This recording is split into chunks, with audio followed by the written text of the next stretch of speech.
My name is Jane Harmon, and I am the Director, President, and CEO of the Woodrow Wilson International Center for Scholars. And I am honored to at least having to have the opportunity to welcome Donna Shalala's politics class and a few other folks, including the Mexican ambassador to the U.S., Arturo Sarachan, the many members of the University of Miami Board of Trustees, many members of the Wilson Center Board of Trustees, and members of our Latin America Board, Mexico Institute Advisory Board, and our Brazil Institute Advisory Council. This timely panel that we are about to have showcases what the Wilson Center does best, and that is the blending of scholarship and policy to tackle urgent, complex issues in what we call a safe political space. Let me mention that again because a lot of people have asked, what is the Wilson Center? It is the living memorial to our 28th president, the only one whom we've had yet with a PhD, Woodrow Wilson. But what we do best is the blending of scholarship and policy to tackle urgent, complex issues in a safe political space. And surely immigration is one such issue. The title of today's so-called national conversation is Still an Immigrant Nation? How Immigration is Shaping America's Character in the 21st Century. And that title should signal that this conversation will be about more than just thorny issues on America's southern border. I, like many of you, am the daughter of immigrants. In my case, my immigrant father came from Nazi Germany, and my mother was a first-generation American. Both of them were the first in their families to go to college. As an immigrant, my father translated his very difficult experience as one of the last Jewish graduates from Cologne, Germany's medical school in 1934, into a thriving medical practice in Los Angeles, California, where I grew up. He used to say that growing up behind the store in Cologne, he was an only child with a widowed mother. He dreamed of escaping to France, but never in his wildest imagination did he think he would make it to the United States of America and have two children, one who is a successful medical doctor and the other who served for 9 terms in the United States Congress. So that kind of dream, I am confident, is the dream of your parents and some of you. And in fact, I want to ask a question to the student audience, and that is, how many of you would consider in some part of your lifetime, running for public office and even running for President of the United States? It's pretty terrific, huh? What about the rest of you? Hey, it's a dream that's achievable, and I, didn't come here to pitch that in particular, but I have lived part of that, and it's a dream that's achievable. So, as I said, my parents' experience in America mirrors that of millions of other immigrant families. Stories of hard work and sacrifice, a focus on the value of education and of making things better for the next generation. Nationally, growth in the immigrant population has primarily been driven by high levels of legal immigration.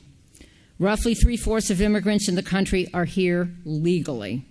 In fact, according to the Center for Immigration Studies, some 19% of Florida's population consists of legal immigrants.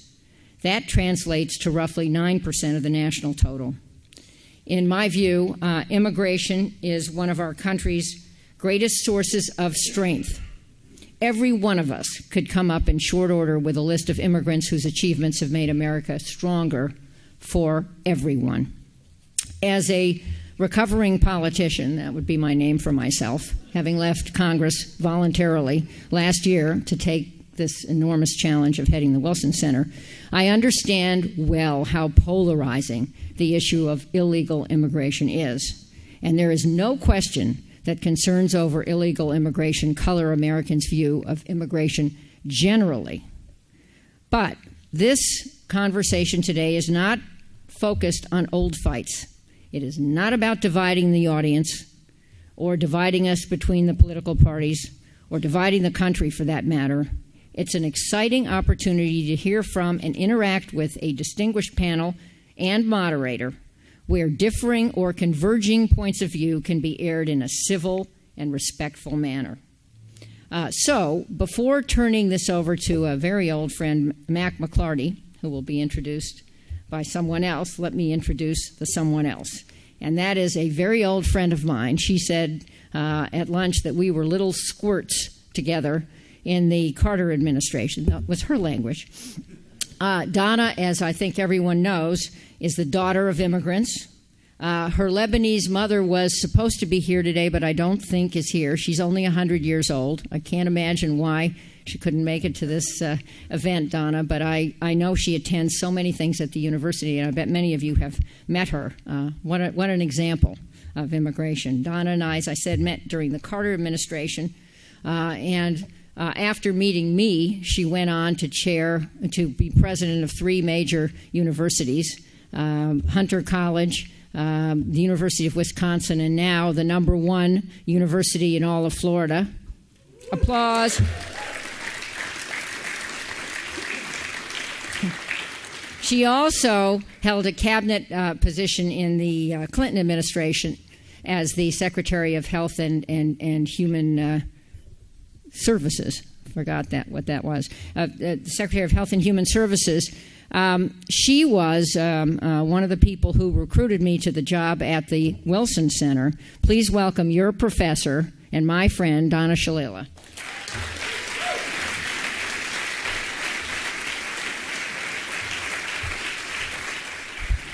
Thank you.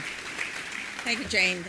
Congressman Harmon has herself had a very distinguished public career, and as she said, we met each other in the 1970s. In the 1970s, my mother took my grandmother to register for Social Security. And when they were on their way, my grandmother burst into tears and explained to my mother that she was not a citizen of the United States. And she told this story that when she had gotten to Ellis Island at the beginning of the 20th century, it turned out that she had some kind of eye disease, probably trachoma or conjunctivitis, and they turned her away at Ellis Island. So her mother, who had gold bracelets up her arm, used those gold bracelets to take her all the way around, and she snuck across the Mexican border. So here was my Lebanese grandmother who came across the Mexican border, Mr. Ambassador, because she could not enter the United States legally. That required a lot of energy on the part of the family, and actually her college-age grandchildren flew down to prep her for the exam, which she passed with flying colors and became a citizen at 66, I guess it was. So that this subject has a great deal of interest to me personally as well as to my family. Our moderator today is a very good friend. I first met him in December of 2000 in the dining room of the governor's mansion in Little Rock, Arkansas. And I had heard about the great Mack McLarty, who was a close friend of President Clinton, but I had not met him. And Mrs. Clinton took me over to introduce me to Mack McLarty, and that became a very long friendship. He is a very special human being. At the time, he was the CEO of a Fortune 500 company, a natural gas company, which was the largest natural gas distributor in the United States, a close friend of the president. He was born in Hope, Arkansas, had gone to the University of Arkansas. He went on in the administration, at the beginning of the administration, to be chief of staff to President Clinton, was consular to the president, and held a variety of posts, including his special envoy to Latin America.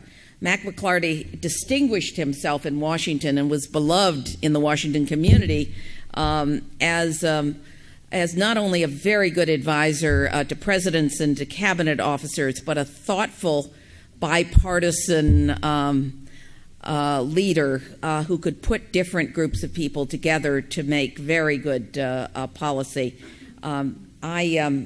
I value his friendship, and he has since gone on to be president of an international advisory firm, McLarty Associates. He also sits on public boards, as well as continues his longtime interest in Latin America and in the great public issues of our day. And I can't tell you how important I feel it is, after working with Mack, and for people to have private sector experience who come into the highest levels of government. It just makes a difference in the quality of public decisions, and more importantly, in their coaching of senior executives. He served the president well, but more importantly, he served the country well. Please welcome my very good friend, Mack McLarty.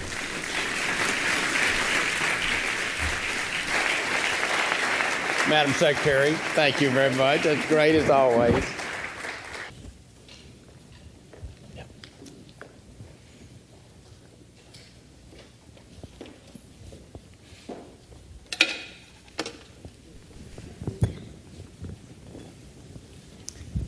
Well, good afternoon to each and every one of you. Thank you for joining us for this session, this national conversation on immigration.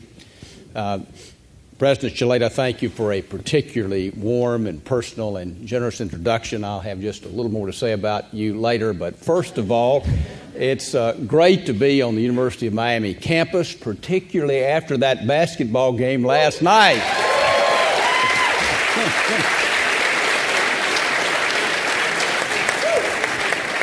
I have a number of connecting points with this great institution, one of which our younger son, Franklin, worked here at the Biltmore Hotel and got his executive master's degree here at the University of Miami, and we're grateful for the education he got here. So it's good to be with all of you. Now, I must tell you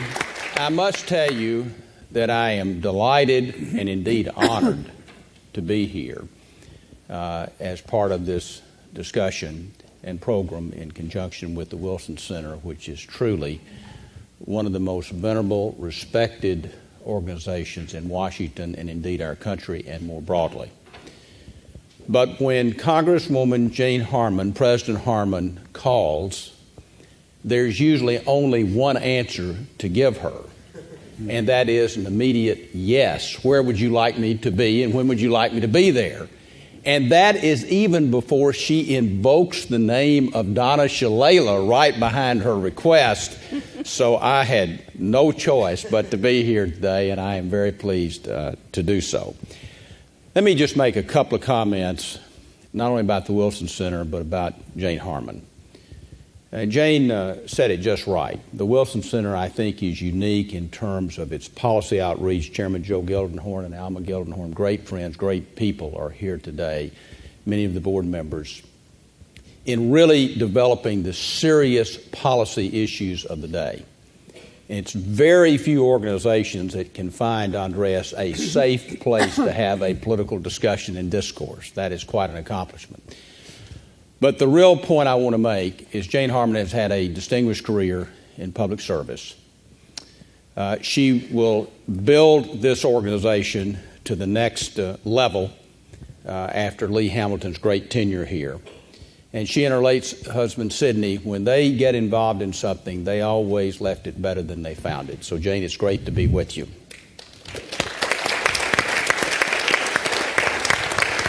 Now, in terms of Secretary Shalala, President Shalala, she is a force, as all of you know, a force of energy, of intellect, of getting things done in the right way, always punctuated, underlined with integrity.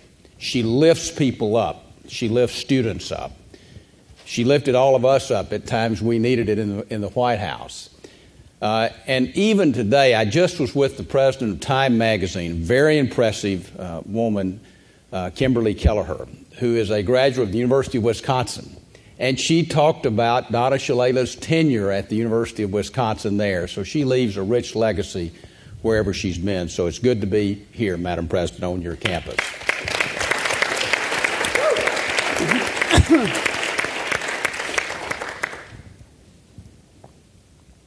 Today we have a subject that is a particularly, I think, relevant and important one. It's a complicated one. It's a subject that we need to have a serious discussion about and get the policies and all of the elements surrounding immigration just as right as we can possibly get them. It's obviously one that's on a lot of people's minds. President Obama talked about it in his most recent State of the Union. I think you heard a little bit about immigration reform and policy here in the Florida Republican primary, if I'm not mistaken.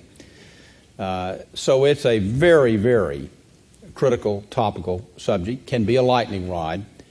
But today we hope to add a little more light than heat to the subject.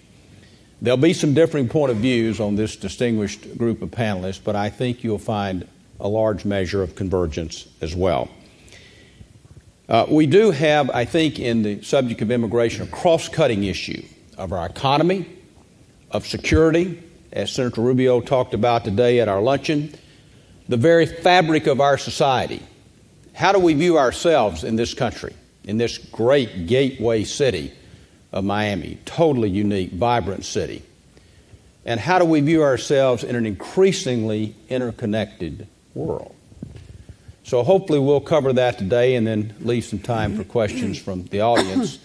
Although the questions from the students, President Shalala, I'm confident will be very pointed, very direct, and will require the best of our thoughts here to respond to as best we can. So let me quickly introduce our panelists. We've got a very, very outstanding group, and I'm really honored to be here with them. First of all, Secretary Michael Chertoff, whom I'm sure many of you know, Secretary of Homeland Security, had over 200,000 people, I think, and a $50 billion budget in that position in government to administer. And I can tell you firsthand that he is the kind of person who had the experience, the education, the judgment, and the temperament to handle this critical position. He is a cum laude graduate of both Harvard and Harvard Law School. He served as Assistant Attorney General for the Criminal Justice Department, where he was responsible for prosecuting the 9/11 terrorists, among other broad activities. Immediately before serving as Secretary of Homeland Security, he was the Court of Appeals judge for the Third Circuit, I believe. He's received numerous awards, including the Peterson Memorial Award, the Department of Justice Marshall Award, the NAACP Benjamin Hooks Distinguished Service Award, and the European Union Transatlantic Leadership Award. He currently is principal in the Chertoff Group and a senior of counsel to Covington Burling Law Firm. And I must say on a personal note, or would be remiss, he and Meryl, his wife, they always do their part in anything that they are involved in, and more. And that's a pretty redeeming and a pretty telling characteristic and quality. Secretary Carlos Gutierrez was the 35th Secretary of Commerce, appointed by President Bush 43. He has had a distinguished career in both the public and the private sector, as Donna so graciously noted about some of my background. As Secretary of Commerce, he had a broad responsibility on many issues, of course, including being a member of the President's Cabinet, advocating and representing businesses both large and small. Certainly was a champion of exports, a leader on trade negotiations and policies, including the passage of the important Central America, the CAFTA, the trade agreement. And, Mr. Secretary, we finally got those trade agreements with Panama, Colombia, and South Korea passed. It took 2 administrations to do it. He and Secretary Chertoff were both, I think, point people, if you will, on the immigration reform efforts under President Bush, which we are all grateful for, and I think that sets the marker, so to speak, going forward. Prior to his service in government, he was Chief Executive Officer of the Kellogg's Company. I think at the time he was the only Latino CEO in the Fortune 100 companies. He was the youngest president of Kellogg's. He moved the company from a volume strategy to a value strategy. And in a Fortune magazine article that captured his tenure there, it was entitled, "The Man Who Fixed Kellogg's." He had a very successful tenure there, and I think served him well as he went into government. I also would be remiss if I did not note this is a homecoming of sorts for Carlos Gutierrez. He came to Miami at the age of 6 years old. when his family's properties had been taken by the Castro government. He came here, educated in Mexico, and then joined Kellogg's. So, Mr. Secretary, we're glad to have you here at this homecoming. Currently, Carlos Gutierrez serves as Vice Chairman of the Citigroup. Antonia Hernández is a person I've known for a number of years. She is currently President and Chief Executive of the California Community Foundation. She is a force, and her organization is a force in California, more broadly, and a force for good.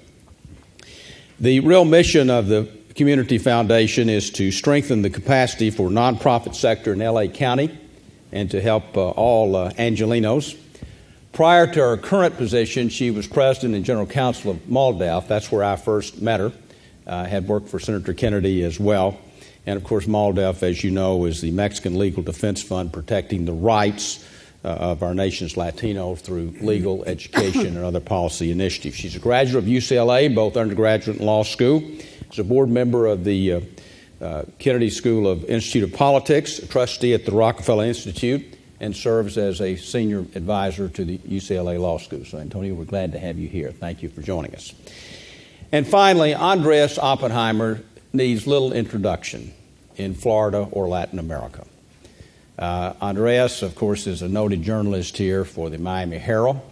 His column appears in over 60 newspapers in the United States, broadly throughout Latin America and Spain and other countries as well. He won the Pulitzer Prize in 1987, I believe. And I have followed Andrés' career for many years working in Latin America. He got his master's degree from the University of Columbia. And this is a particular highlight for me because for once I get to ask the questions of Andrés rather than the other way around. Although, knowing Andrés, he will probably turn the tables before the evening is over. So let's get right into our questions because I think the topic, as I said, is a cross-cutting one. But a couple of points to pick up on what President Harmon noted. Right now, if you look at the patents that are registered in our country, a third of those patents will be registered to people who were immigrants to this country. A fourth of the Nobel Prize winners from the United States in the last 50 years were not born in this country originally. They were immigrants.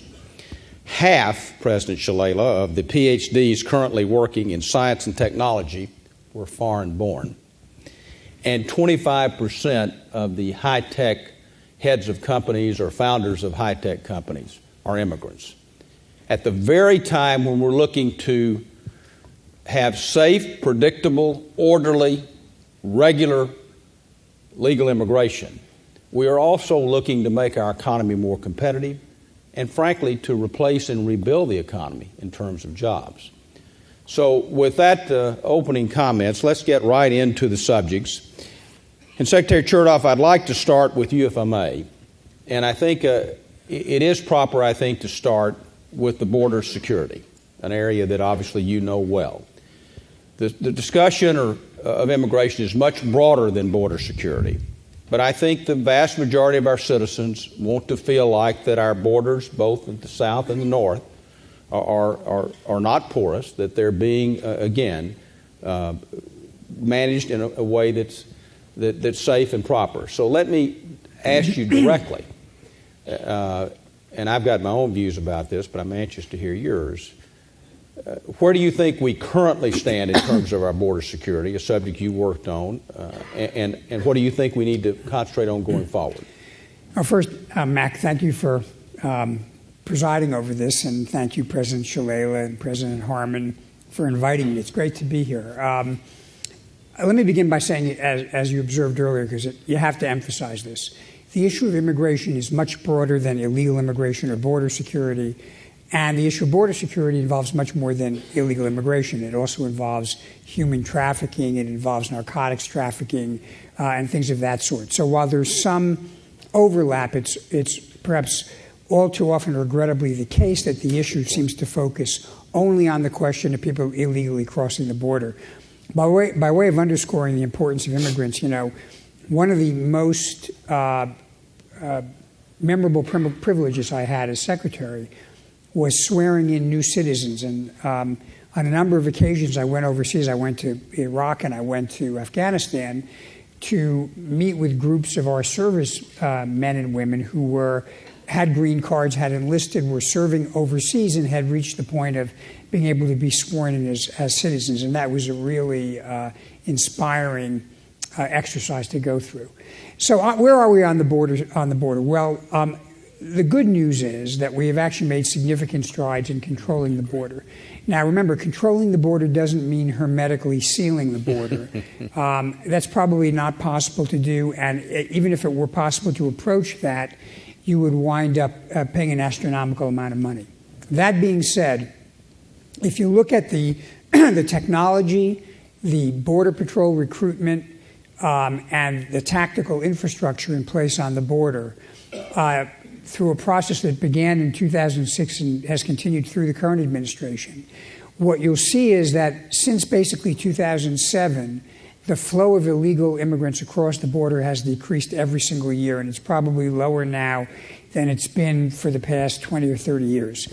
So that's a sign that what the Border Patrol calls operational control of the border has really taken root in many of the sectors across the border, although there's still some more work to be done. Now, a couple of points to make on this before I conclude. Maybe about 40% of people who are in the country illegally do not cross the southern or northern border. They come in through the airports, they have visas or they're legally present, and then they overstay. So that's not a border control issue. That has to do with visas and how we admit people and how able we are to make sure they don't stay beyond their term of permission. So that's one critical thing to be mindful of. The second issue is, again, if you have greater legal immigration or you give people greater legal permission to come in and work, that helps to control the illegal migration. There are some people who cross the border illegally, not because they want to work, but because they want to traffic in drugs or they want to literally engage in human trafficking for slavery purposes. And there's sexual slavery and things of that sort. But that's really a minority. And I used to say that if we could find a way to address the labor needs in a fair and efficient way through a legal channel of immigration, it would allow us to focus on that much smaller group of people who actually are coming in for bad purposes. That's a great way to start our conversation, our discussion. Thank you. Antonia, you have spent a good part of your life, your career, representing and trying to improve the lives of Latinos from Mexico and other parts of South America. In terms of the immigration issue, give us your perspective, as you will, following up on Secretary Chertoff's comments about the border. Well, I think, to start with, one has to understand the dynamics of the border, and I think the Secretary stated properly that about 40% of the people coming in illegally come through other ports of entry other than Mexico. You wouldn't know it by going to the Mexican border. I traverse that border at least once a month. And I think that the American public have, to some degree, been misled by the perception that the borders have been secured. What has happened is that trade has been made much more difficult. The perceptions that there's a bunch of unsavory types crossing the border have made it all the worse. I really do think that as we talk about immigration and border enforcement, and don't get me wrong, every country has the right to control its borders. But we have to recognize the ebb and flow, and it is true that the number of folks that have been coming through the southern border, because when we talk about the border, we're not talking about Canada. We're talking about the southern border. That the number of folks coming in from the southern border has decreased dramatically. But it partially to some of the enforcement. Homeland Security has tripled in its resources. They've built a wall that hasn't kept anybody out. But the main reason that there has been a decrease in the flow of migration has been economics. Because if you really look at the reason, the push and the pull, it's economics. And if you look at what people come to the United States, it's to work. to start a better life. I myself, as I said, I have a home in Baja California. You know, Secretary Chertoff said he comes to Florida. I go to Baja California. And so I see the border. And in my and actually, I just sort of had a tour of the border of Tijuana, San Isidro. And, you know, what's interesting to me, it's only recently that the United States started thinking about the fact that a lot of the money and resources that fund the drugs, that fund the guns, come from laundered money from the United States. And you see that at the border. When you talk about, you know, the number of guns, most of the guns that are used south of the border are bought in the United States and taken into Mexico. And in understanding what has happened with the border is, it's not just Mexico. If you look at the instability in Guatemala, in El Salvador, and other countries south of Mexico, you know, put aside the issue of people who want to come and work. And if you work with the other elements, it's the drug trade. We're the consumers, and we're not dealing with that issue.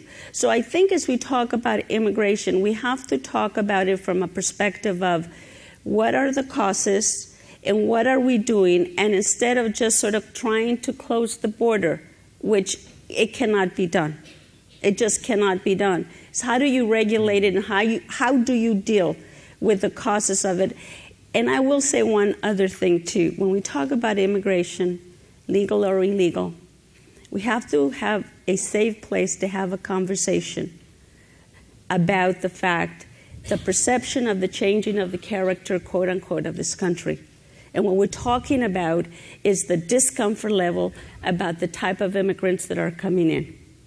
And if you talk about Silicon Valley, those are the right type of immigrants. But if you talk about the fields in California or in Arizona or in Georgia, you're talking about the influence of the change in demographics. And I think that in order to really deal with the policy issues, we do have to have a safe place to talk about this, because underlying all these conversations, that's an issue we need to address. Antonia, thank you. I think those are two very important beginning perspectives as we talk about this issue. I do think, just from personal observation, that the issue of immigration is not just a border or a border states issue. It is one, as all of you know, that affects so many, almost every state in our union. You certainly see it through the heartland in the South and so forth.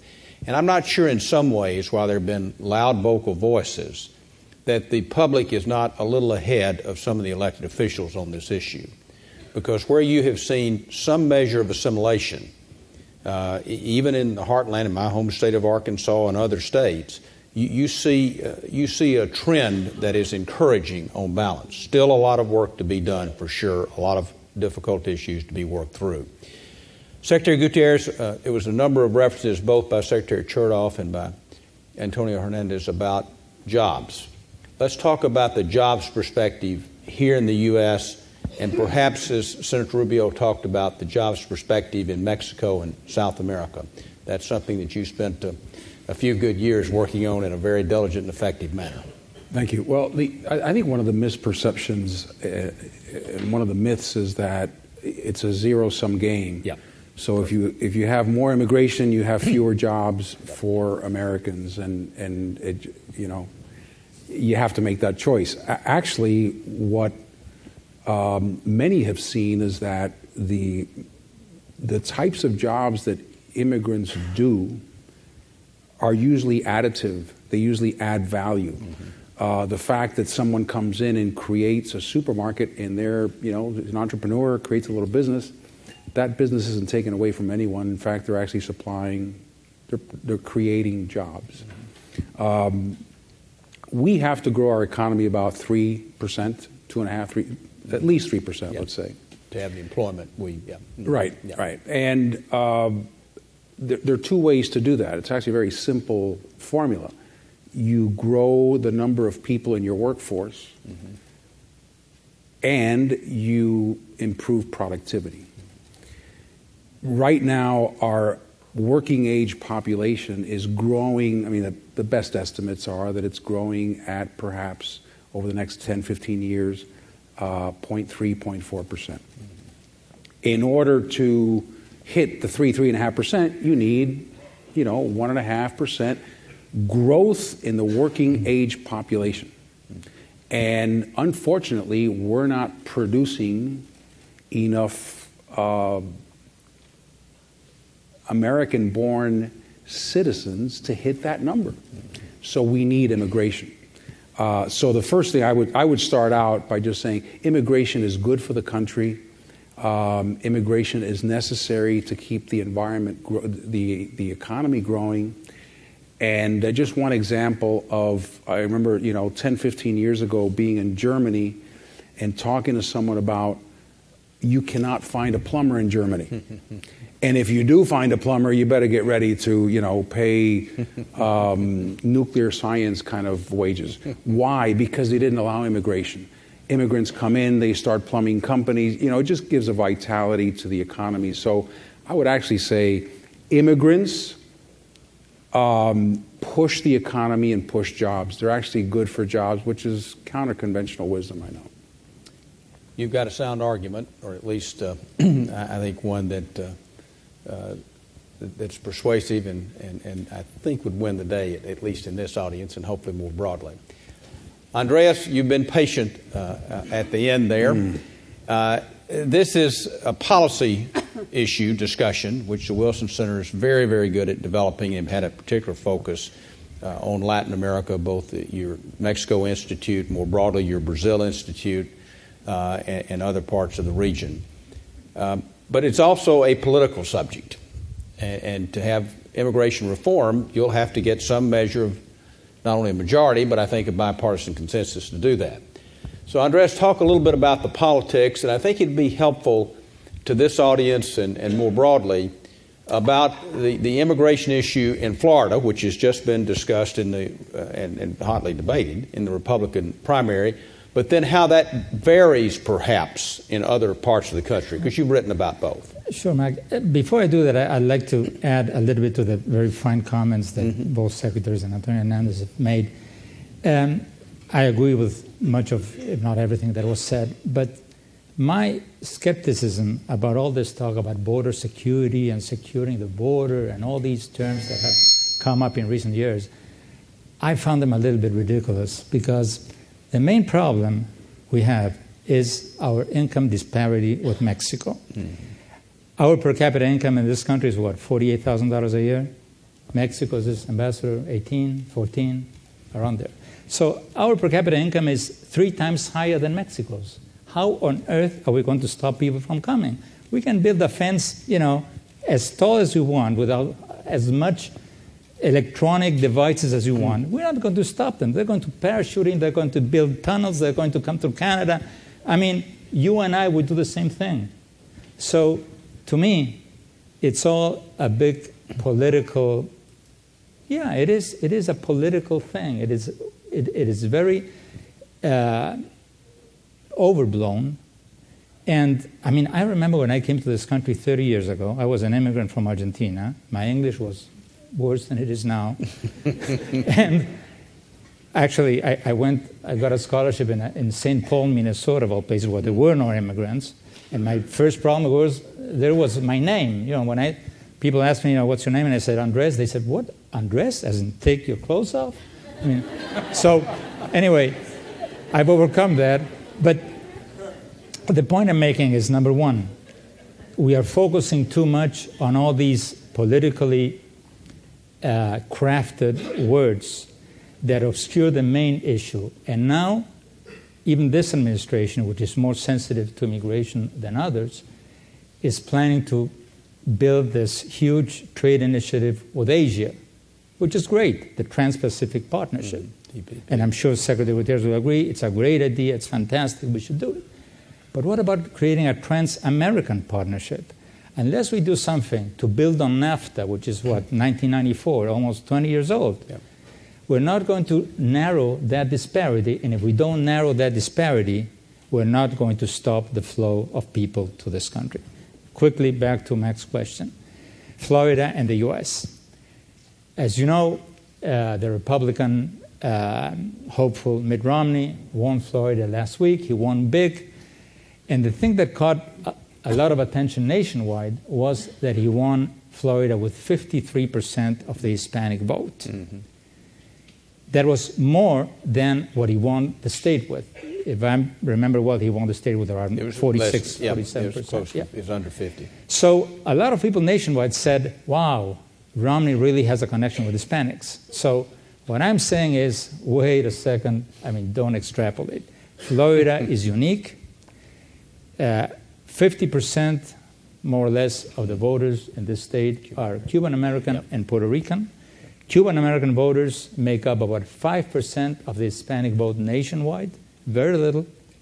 Most Hispanic voters in this country are Mexican-American, Central American, et cetera, et cetera. So I think it's going to be very, very, very hard for the Republicans, unless they change the rhetoric on immigration, to win the Hispanic vote in this country. And just as a reminder, President Bush in 2004 won the election with 40% of the Hispanic vote. 4 years later, Senator McCain got 31% of the Hispanic vote and didn't win the election. Today, Mitt Romney, or whoever it is, it looks like it's going to be Mitt Romney, with a position that is far further to the right than McCain, unless he makes some changes, I doubt that he'll get even the 31% that McCain got. And without that, I think it's going to be very hard for him to win the White House. Of course, if he changes his position on immigration, he's going to be accused of being a flip-flopper. But if he doesn't, I don't see how he can win the Hispanic vote, and I don't see how he can get to the White House. Andres, thank you. You have made a profit out of me, as I thought you might. I had told President Harmon that you would be an articulate, strongly opinionated member of our panel, and that you would be a provocateur, that you would provoke some discussion here, and indeed you have in all likelihood done that. But I think you made the basic points that I had hoped you would make in terms of the broader issue, but also the difference in each of the states regarding immigration. This is not just one debate. It may be a national conversation that we indeed need to have, but each state will be looking at this through their own prism. Secretary Gutierrez, let me go back from an employer standpoint or business standpoint, if I may, because you hear it from business people all the time in terms of making really our immigration system work and be enforceable. And Secretary Chertoff, you can comment on this as well, because you certainly are very knowledgeable on some of the specific initiatives that have been put forth. But in terms of workplace enforcement, Carlos, here's a small business, particularly, may not have quite the level of resources of a large business that's hiring people. They want productive people, engaged people in their workforce. How is that done currently? What are the issues there in terms of an employer feeling comfortable hiring people legally to get the job done in his or her business? Yeah, I'll answer that, and I want Michael to add, because that is a very legal.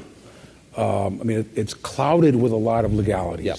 So without e-verifying, without any of the technology that people talk about, if today a worker comes into your company and has a Social Security number or some kind of identification that validates that he or she can work here, my understanding is that if you start probing, and if you say, wait a minute, you don't look like you were born here, or you don't look like it, that you're actually breaking the law. The problem with illegal immigration, I believe, I'm coming more and more to think this way, is the problem with our legal immigration system. It's almost like the reason we have an illegal immigration system is because our legal immigration system is almost impossible to abide by. If you have a farm in California, chances are today you're looking at either I keep on trying to hire illegally, or I close down, or I move to Mexico.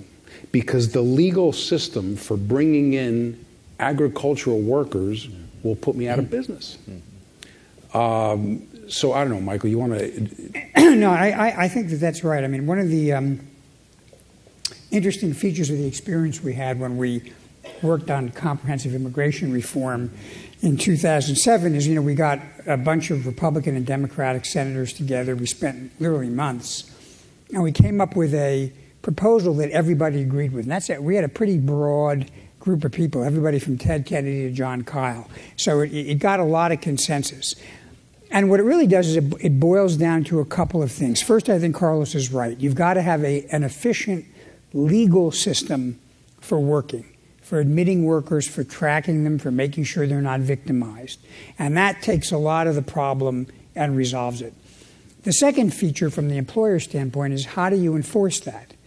And, we went around and around about different ways to identify people. It actually boils down to something very simple, which, by the way, is not limited to work or immigration. It's a more general issue in our society, which is increasingly everything you do and what you own, where you can go, and what your assets and reputation are based on your identity.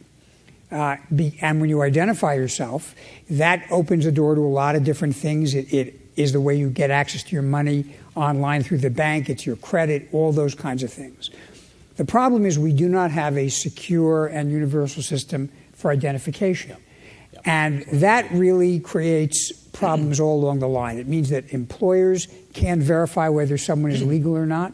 It means that your credit card company, you periodically get a call about someone pretending to be you and charging things in, another part of the world. It means you may have difficulties in other respects. So to me, again, it's a pretty actual straightforward solution if we have the will to do this. And by the way, there are countries in the world that do this. In India right now, they're embarked on a massive program to give every single Indian a number, a unique number and some kind of biometric identifier, which will then be used for all kinds of social services and things of that sort. So that would be one way to solve a lot of that problem. Great. Antonia, you have any additional comments there that you'd like to make? Well, I think, we no longer have a sense of privacy, and we all know that. And most often, particularly young people, give it up freely. In Facebook, you name it. So the sense of, privacy. But as Americans, we do have a real built-in sense of, sort of having the government not be involved in our business. And it's psychological. It's part of the American mindset. Having said that, we already have a number, and it's called the Social Security number. And every employee has to submit to the Social Security number. I am an employer. I employ 63 people. I have to go through the process of verification. And the issue is not, whether it's a, techie, Social Security number or whatever. The issue is that if you present it in Boston and you happen to look Irish, nobody's going to give you a second look. They just take it as given. And the largest concentration of undocumented in Boston are Irish. But if you happen to look a certain way, it's the underlying questioning of who you are. Granted, I am an immigrant. I came to this country when I was a small person. I've been here most of my life. And when people look at me, the first question they ask is, where are you from? I'm from Pasadena, California. No, where are you from? And so that's what we're dealing with, once again, going to that very issue of the questioning. So I can have, my father was born in Texas in 1926. His family was deported during the 30s. And by the way, this administration has deported more people than the 30s and the 54 combined. Okay? He is dark. To this day, 86 years old, he still carries his birth certificate in his wallet. Okay? So That's what we're dealing with, and that's what we need to talk about. We can have all of these documents, we can have all of these papers, but if we don't go beyond that, we're not dealing with the issue and having the conversation that we need to have. Being an American is a state of mind. And until I fit that state of mind, we're going to be having this conversation.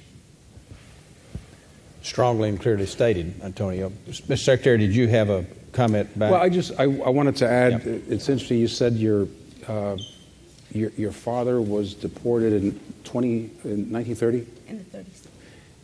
We had, Ellis Island was the 05 at the beginning of the century. We had a restrictive immigration policy in the mid-20s.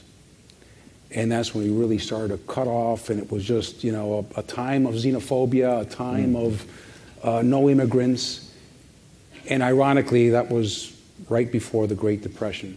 Anytime you see a recession, you see the economy downturn, you can point to immigration policy, and it's usually tied to a period of time when we become xenophobes.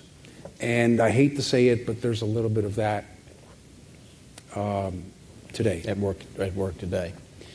Let's go to our final subject we'll take as a panel, then open it up for questions. But it's a major subject. We've talked about border enforcement. We've talked about the view from the workplace and from business. We've talked about a view from the Latino or immigrants, how they see the landscape. So we've covered a pretty broad range of subjects here. But we would be remiss as a panel if we did not talk about the existing number of people who are living here today that have come to this country. Many cases have been here for many years, whether it's 8 million, 10 million, 12 million. But illegal immigrants who are living here, in many cases, have had families or part of the fabric of the society here. If we can keep our answers pretty tight here, Andres, let's start with you, because this issue of either earned legalization or how do we deal with the illegal immigrants that are here, something that Antonia and others have dealt with in many cases. Obviously, Mike, you and Secretary Gutierrez talked about this at length during your time in the Bush administration. I do think it's noteworthy that both President Bush 43 and President Obama both have been very strong and positive about immigration reform. I think that's noteworthy despite the current political landscape. But let's just stick on the amnesty or earned legalization. Andres, let's start with you and go right down the row here, and then we'll open up for questions. Just a small word of agreement with Secretary Gutierrez. I couldn't have said it better, and I wish more people in the Republican Party would think that way and say that way, describe it that way. On the, I think amnesty is a loaded word. I mean, amnesty. The whole issue, look, whenever I write a column about undocumented workers, and people, a lot of hate mail, a lot of people from all over the country write saying, you don't get it, you're X, Y, and Z. We're not against immigration, we're against illegal immigration. Yep. But as Secretary Chertoff very well said, and as Secretary Gutierrez and Antonia very well remarked, the problem is that we don't have a legal immigration system. If you're a Mexican wanting to immigrate in this country, you have a sister in this country, it takes you 18 years to get in. If you're an Indian PhD, and I'm sure the University of Miami has a lot of them, and I'm sure President Shalala knows this case, according to the National Immigration Center, it can take up to 70 years for an Indian PhD to get a visa in this country. That's crazy. So talking about amnesty, to me, is, again, a loaded word. What should we do?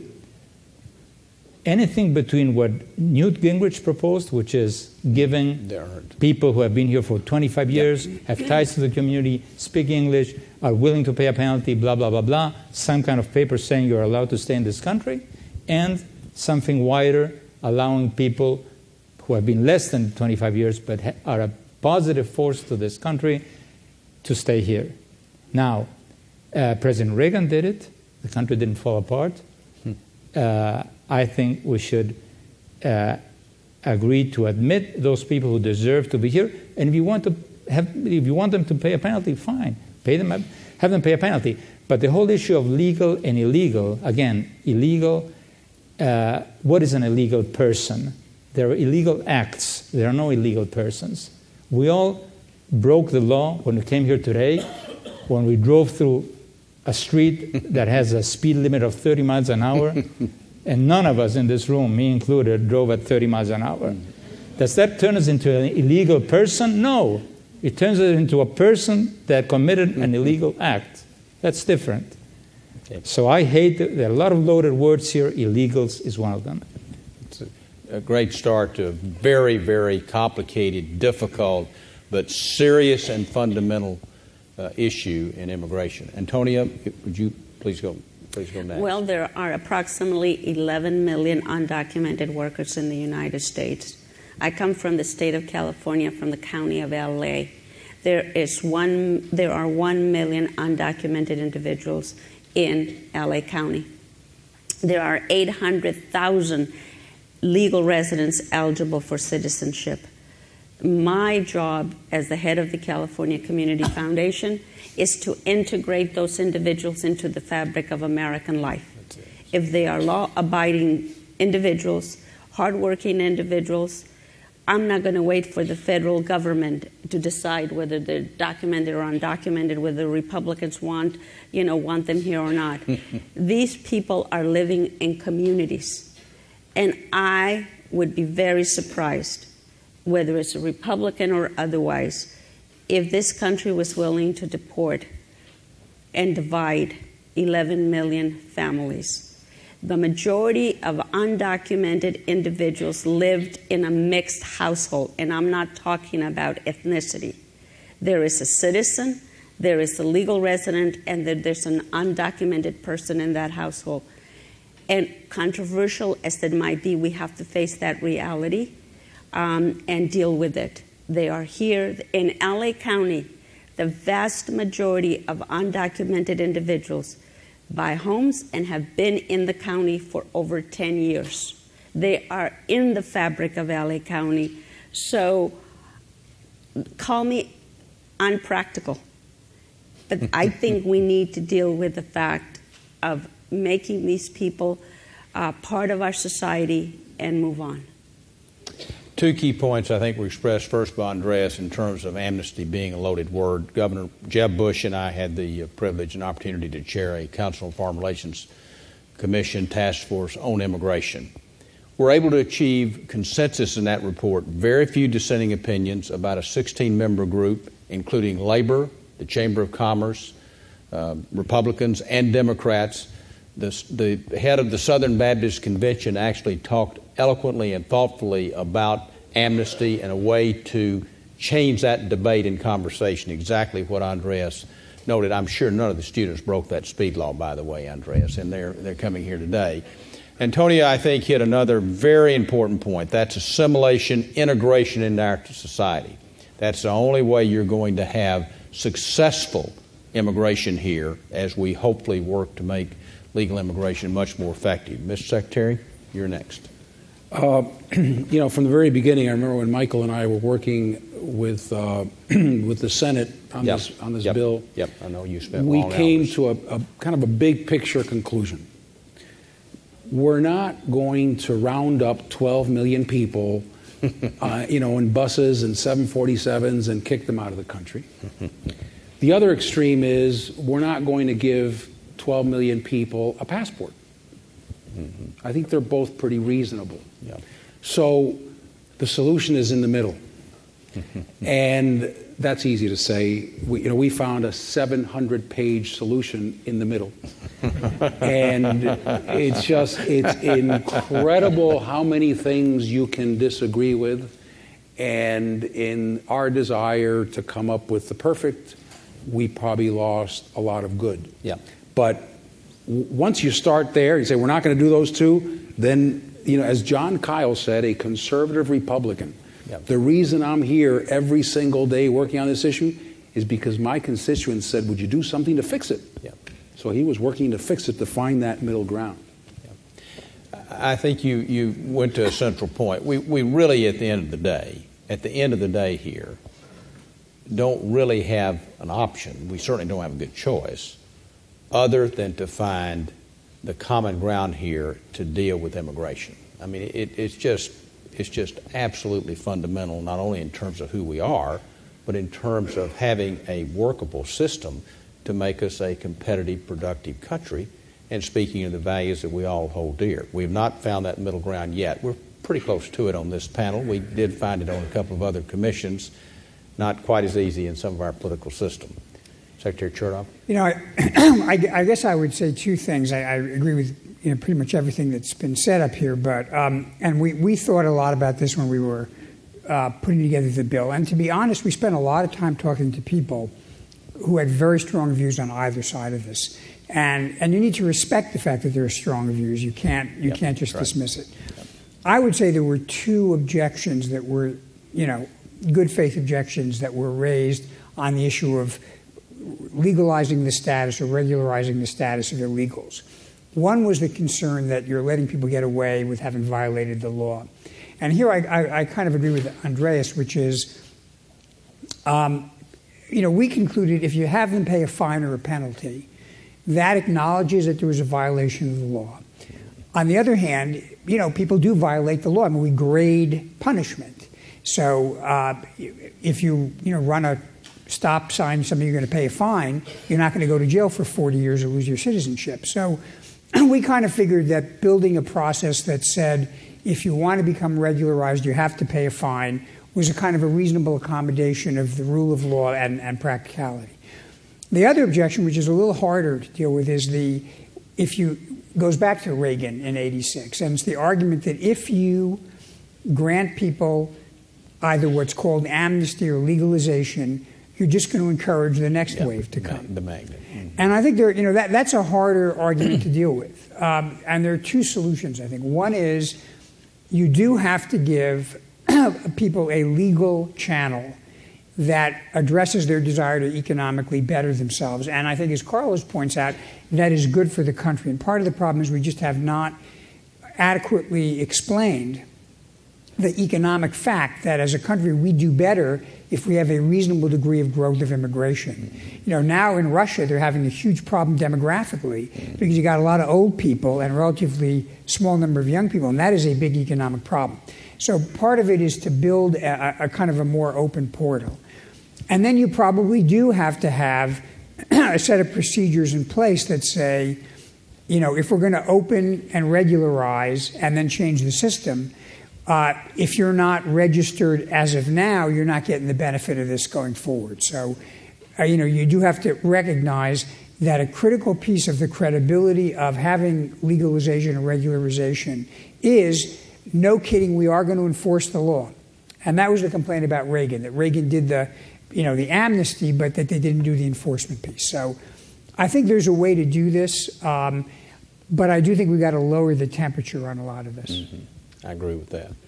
Thoughtful and serious discussion on probably the most hot button issue of the immigration landscape.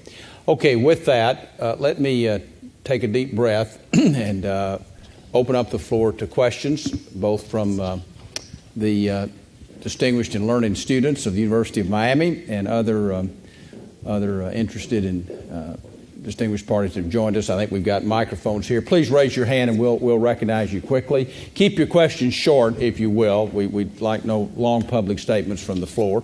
Right, let's start over here. Let's start with a student. I think that's the right thing to do on the University of Miami campus, to start with a student over here to my left. Yes, sir. Hi. My question is, one of the things you were talking about is what to do while illegal immigrants are here. So I want to factor in education. Yep. Should public education be open while they're here, whether we're deciding deport, keep, amnesty? Do we educate the children? Yep. Both at a primary level and then at a secondary university level. Well, Antonia, let's start with you. We'll let you just jump right in here. Yes, you should, for the simple reason that the majority of those children are U.S. citizens. It is their parents that are undocumented. And keep in mind also that when we talk about undocumented people, and your question goes to the issue of the public burden, when you go into a store to buy something, they don't ask you whether you're documented or undocumented. Undocumented pay the same taxes you and I pay. And in fact, because a lot of the undocumented individuals use fake Social Security cards, they are putting in more into the Social Security system than they're getting out of it because they're not applying for it. So when you think in terms of, whether these undocumented individuals are a burden to society, just keep in mind they pay the same taxes. The difference, though, and I will tell you, the difference is they don't pay as much taxes as a middle-class person or an upper-middle-class person, because most of them are lower-class working people, and as a general rule, lower-class workers pay less into the system. Very, very good first question. Any other comments on that subject? Okay, let's go to the second. Let's go right here, right up here front. We'll alternate them between students and yes. Hello, I'm Carlos de la Cruz. I was a student a long time ago. But there's nothing that I heard tonight that really could be considered objectionable from my point of view. But the difference between an illegal immigrant and an undocumented person who has lived here 20 years is really a political soundbite. Mm-hmm. And the question is, how do you translate that difference, and how do you break the barrier so that people can talk about these things? In my opinion, they need cover. Yep. The politicians need cover from people that are willing to be much more open about these thorny subjects that are not going to win them perhaps applause in their own groups, but that eventually will bring this country back together again on this thorny issue. Thank you. Well, that's both a question and a statement, and a most appropriate one. And I think it goes to the very really essence of this discussion. Is truly, how do you talk about the facts, talk about the realities, but how do you do that in a safe, serious, constructive, civil manner? You can do that with the rubric of the Wilson Center. You can do that in other fora. It's a lot harder, as Andres and all of us know, in a political setting, particularly where you've got immediate coverage of the event, whether it be, CNN or YouTube or whatever. It's communications instant. But I think we've got to make the argument in such a serious and compelling manner to push back and have the vital center, if you will, kind of block out those extremes to build that political cover and consensus. Carlos, do you have a comment on that? Because you and Michael, you and Michael got very close. I know you worked so long and hard. We did. Very close. Spent a lot of time. Yep. I think you're absolutely right. It actually does the whole debate an injustice because it boils it down to a few words. Yeah. I think we probably lost the 2006 bill because of one word: amnesty. Yep. Now that's amnesty. Yeah, that's it. The argument's over. Yeah. Yeah. Or for some people, border security is code language for I don't like immigrants. And I'm not saying it's always that way, but we're not debating the real issues, because once you get into this thing, there are issues. I remember we were saying, well, wait, if you cross the border illegally, that's a misdemeanor. But what if you have false identification? That's a different story. So you start getting into how are you going to deal with that, and that's how you end up with 700 pages. And you need that kind of clarity and that kind of specificity. But we're not allowing ourselves to get there because we just stop at one word, which is kind of crazy. Can I say on that one? One group of people who have not been in the forefront of the debate that I think would bring the temperature down is the business community. Mm-hmm. Yeah, true. They are so critical to this debate. Yeah, and if the business community were to come in and start talking about the need for workers in the various industries, I think that the politicians would begin to listen to them, because in many ways that's where they get their money from. You need sort of a new player in, and it's got to be beyond the U.S. Chamber of Commerce in Washington, D.C. You got to get the chambers involved. In fact, in California, when we wanted to pass the California Dream Act, we had the chambers there testifying in favor of the Dream Act. So I would say that for me, who has been in this discussion for 30 years, I really think that the business community has to step up. Yeah, Mike, go ahead. Carlos, you provoked some discussion here.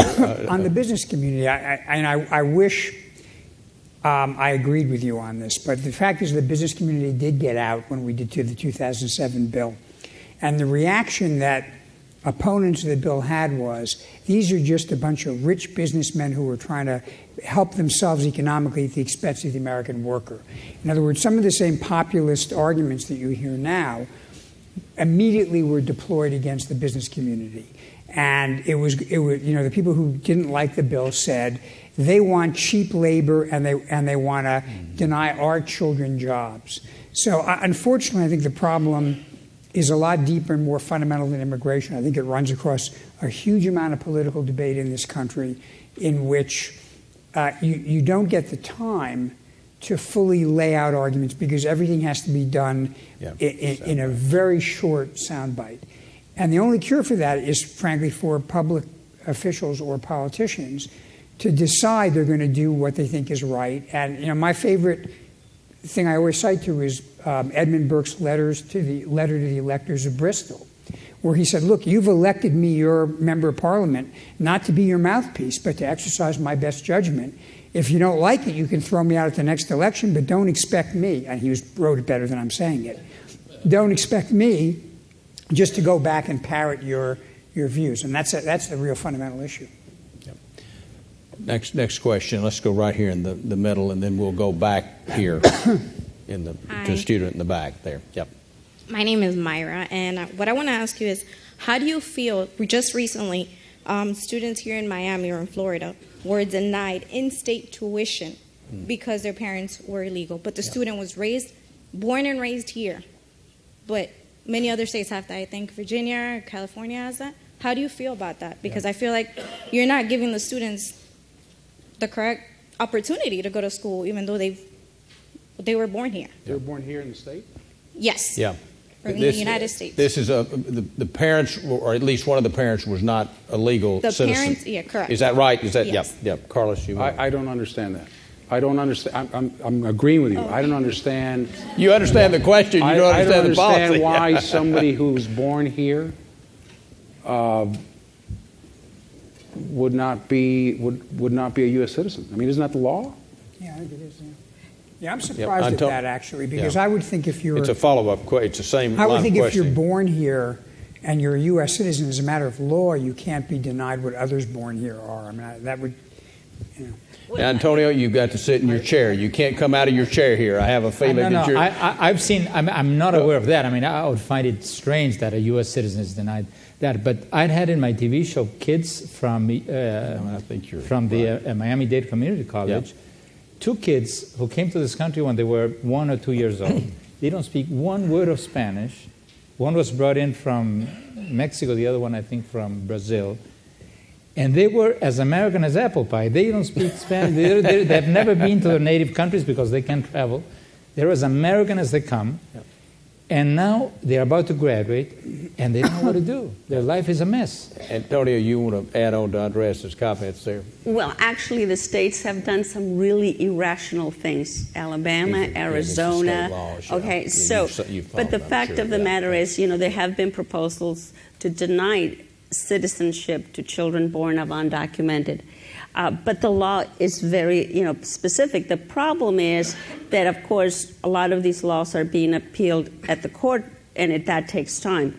But if you are a U.S. citizen, you're entitled to all the benefits that the Constitution provides for you. Good. In the back here, yes. Hi, my name is Hisham. I'm a student of President Shaleila's class, and I kind of want to shift gears a little bit. We've talked about the business aspect of illegal immigration, public education, and I want to talk about the healthcare aspect now.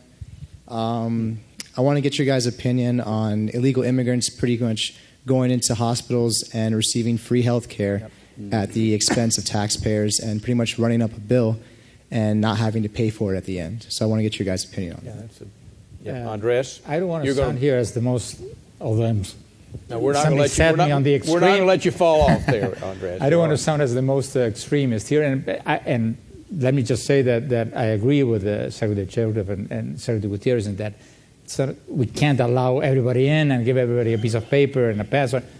I'm in total agreement with that. But I just saw the ambassador of Mexico sort of, twisting himself in the chair when you asked that question, because I remember in northern Mexico, in Sonora, not too long ago, the governor in Sonora was telling me, you know what my biggest problem is? American AIDS patients coming to Mexico to get free treatment. Cost us millions of dollars. So it's an issue that deserves a closer look, because it's happening, it's not just a one-way stream. Carlos, you have It's one of the arguments we used to use in favor of reforming the system.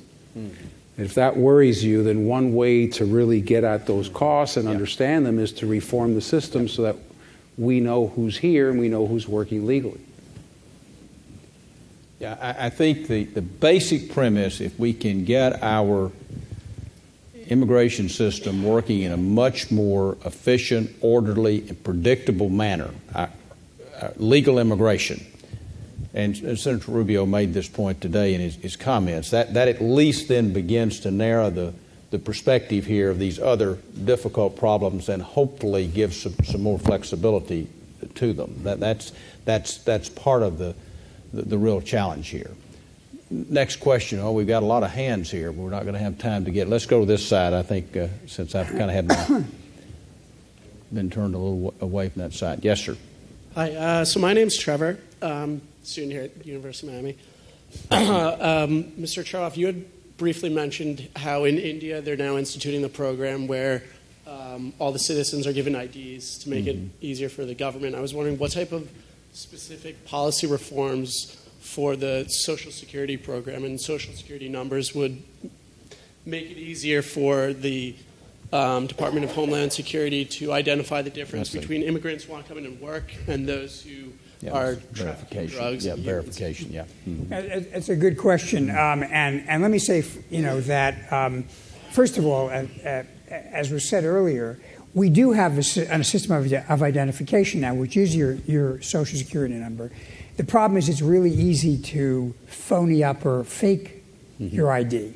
And that always struck me as the least rational approach to identification. You might say people shouldn't have to identify themselves, and you can argue about when they do and when they don't. But it makes no sense to say you should have to identify yourself, but we're going to make it really easy to phony up identification. I understand that when you're in college, there are certain reasons sometimes you do want phony identification. But let's put that to one side. Now, be careful, Mr. Secretary. So what would I do? I mean, I think basically what you need to do is add biometric, basically a fingerprint. And if you build a document that has a fingerprint on it, as well as the number, whatever it is, it allows people to have a high degree of confidence that you are who you say you are. Now, then we can debate about when you have to show ID or what you need it for, but at least it gives you a confidence that when you have to show identification, you have something that it can be validated. Good. Let's take one more question here, I think, before one or two. We may have time for two, depending on the length of answers, right here in the middle. Donna, your students, as anticipated, are engaged and knowledgeable. Hello, my name is Daniela. So I have a question regarding first what Dr. Chertoff mentioned, a temporary worker program. And just regarding the history of a temporary worker program, we had the Bracero program that was eliminated because of a violation of rights. And then we have the H-2A program now, which is not working. So what will be the details of a new program, outlining what will make a program work if, as of right now, it hasn't worked? I actually have a second question that could be addressed afterwards. Regarding, I haven't heard the issue about unaccompanied minors. I think nobody has talked about that subject. And so unaccompanied minors in the sense of minors who come from Guatemala or Honduras and they cross the border because their family start working in the United States. So if you can please comment on that, about the unaccompanied minors who are in detention centers right here in the United States. What should be done? What can be done regarding that issue? Michael, go ahead and take that. Well, on the issue of a temporary worker, I mean, again, part of the challenge when you come up with a proposal is to recognize that while there may have been flaws in implementation in the past, it doesn't mean you can't do it. It just means you have to learn the lessons of the past in terms of the flaws. So, I mean, clearly, if you want to have a temporary worker program, you've got to build in protection to make sure the workers aren't exploited. I would argue, actually, it's easier to do that than with undocumented workers who have to worry about whether they're going to be victimized. And, you have to have again, you give them a secure visa and identification, and then they're perfectly legal to work, and it forces the employer to treat them the same way you would treat anybody else who's documented. The problem with the H-2A program is it gets extremely cumbersome. One of the things we learned, once you get by the policy discussion, is there's an unbelievable amount of complication in implementation.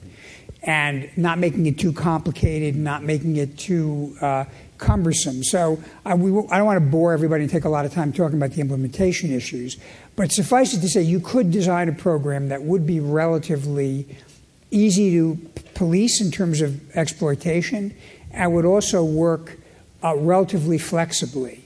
But it probably requires you to increase the number of people you bring in, so it's not such a narrow portal that you wind up having to put in all kinds of almost arbitrary rules and regulations to keep the flow very small. Anything else? Next question. Let's go to the back here. Let's go to the back yellow shirt. Yeah, stand up there and they'll get you a mic. Sorry, I have a broken foot here. But I'm Andrés. I'm a student here at the University of Miami. I'm studying pre-med, and I'm in President Shaila's class. As a Cuban-American, for you, Secretary Gutierrez, I'm sure you understand and you've gone through the hardship of immigrating to the United States. My family, my parents and my entire family are Cuban-Americans as well. My question to you is, as a touchy subject, with Fidel Castro's future passing, I'm sure one can anticipate a boom in immigrants migrators from Cuba coming to the United States. Do you expect any amendments or changes to that wet foot, dry foot policy, and what's your take on that boom that in my opinion, I think might happen? Wow. There's been discussion, because I mean, it's a great question. Yeah, and you're right. You'd probably expect some kind of a mass migration. The policy options that were talked about were, one is, you have to deal with it. The other policy option is don't accept it. Because typically it's been a relief valve for Castro. You're having problem, let go of 50,000 people, and that's 50,000 fewer problems you have. And so it's not straightforward that the U.S. government would say, boy, we have an immigration problem the way we did in 1980.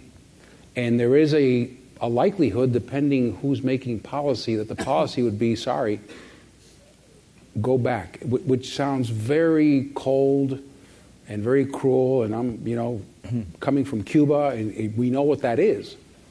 But it's been an escape valve for Castro. And at this point in time, there's one point of view, one line of thought, that if you kept the pressure inside of Cuba, that would force change quicker, especially now that you're having Fidel pass away at some point, and Raúl, and So I mean, it's a great question, and there are ways to deal with both options. Great question, and the right person to respond to it. Right here on the front row.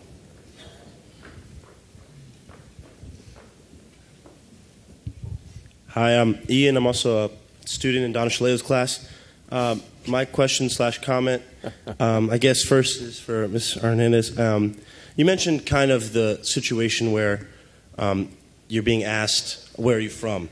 And then the only thing that really eventually long-term would change is kind of problem is a phase shift in, I guess, in general population of America. And I just thought of this now, but we mentioned in Donna's class last week that a baby that's born today is actually, when they are adult, going to be, if they're a white American, going to be no longer the majority, which is kind of interesting. And I thought maybe Mr. Oppenheimer could also comment, then what happens when I guess the Hispanic is then the majority in the United States, if that really does kind of help in this situation, or make a phase shift where we see no longer a minority of like the general population being all white, and then politically, what does that take presidential candidates, I guess? Good question. Antonia, why don't you start, and Andres will give you the last word down there. Actually, we're already experiencing that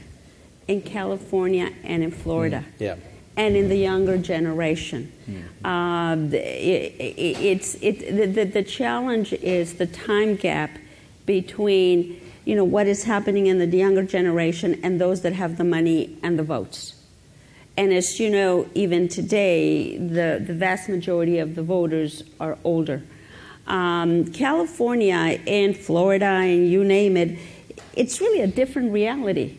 And it's also a different reality based on the age that you're in. To me, it does, as a Latina, as a Mexican American, people say, well, you're going to be the majority. Well, it doesn't mean a darn thing if you're poor, uneducated, and out of the mainstream. And it's not good for America. I mean, the best thing for America is for us to be entrepreneurial, to work, to vote, to participate in the life of this country, and to make this country great, regardless of what you look like. So I'm leaving, and I'm very optimistic and hopeful that you folks will be a little bit different than my generation. Andres, that's going to be hard to top. Tough act to follow. No, I think that diversity is the strength of this country. And Latinos are not going to be the majority. We're going to be the biggest minority, not the majority.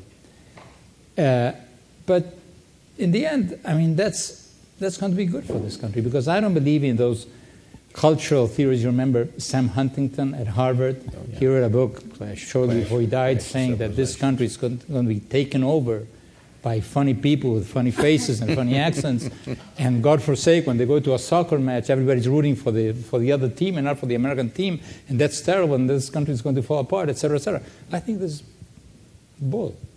Why? Why? Because that's true for the first generation of immigrants, but it's not true for the second and the third. My son was born in this country, and he roots for the American team. He doesn't root for the Argentine team, and his grandchildren, and so much more. So, I think the internet and communications have sort of turned us into a more have sort of delayed the acculturation process. When I go to the dry cleaners here in Miami, he's listening to Honduran radio on the internet. Our big problem at the Miami Herald, Joe Natoli may know this, is that a lot of people, immigrants, rather than reading El Nuevo Herald, they're reading La Nación of Argentina, El Comercio de Peru. Those are our competitors. But again, that happens in the first generation. The second generation and the third generation, they assimilate. The melting pot still works. Andres, thank you. I think that's the proper note to conclude our discussion today. I would certainly like to thank each of our distinguished panelists. You have added a very, very serious and unique perspective.